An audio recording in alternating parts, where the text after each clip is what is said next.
सर्बानंद सोनोवाल जी और तेजस्वी सूर्या जी द्वारा समर्थित राष्ट्रपति के अभिभाषण प्रस्ताव के समर्थन में खड़ा हुआ। सभापति महोदय, यहाँ किताब पर चर्चा चल रही है, एक किताब पर चर्चा चल रही है, वो किताब जो आज तक छपी ही नहीं। मैं आपके माध्यम से सदन को उस किताब के बारे में, उन किताबों के बारे में बताना चाहता हूं जो नेहरू परिवार, कांग्रेस परिवार के गद्दारी, मक्कारी, भ्रष्टाचार और अय्यासी से भरा पड़ा है, और वो सब छपी हुई किताब है सर।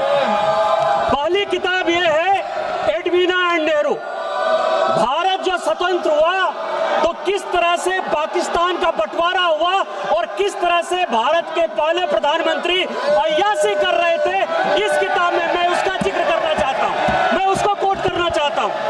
दूसरी किताब है सर, जो मथाई साहब, जो नेहरू साहब के पीए हुआ करते थे, वो कह रहे हैं कि इंदिरा गांधी के साथ उनके व्यक्तिगत संबंध थे और उन्होंने भ्रष्टाचार के आरोप में जो है उनको हटाया।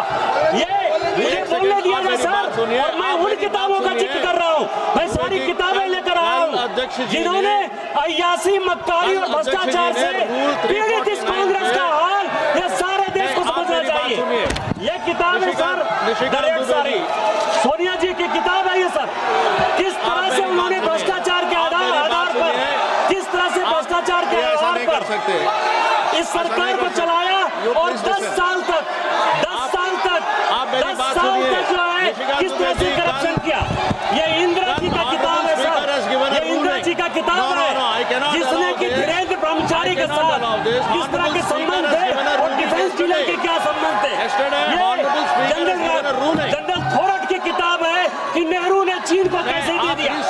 ये नेहरू की किताब है कि किस तरह नैनतारा सागर से लेके एक गर्लफ्रेंड के साथ उनके संबंध रहे जो कि बैन कर दी। ये इमरजेंसी की कहानी है सर, ये एक्सीडेंटल प्राइम मिनिस्टर संजय बारू की किताब है सर, ये इमरजेंसी रिटोल्ड की कहानी है सर, ये वो कहानी है जिसमें कि एंडरसन को बाहर भेज दिया राजीव गांधी ने। ये पॉली नरीमन की कहानी है कि किस तरह जुडिशियरी को इन्होंने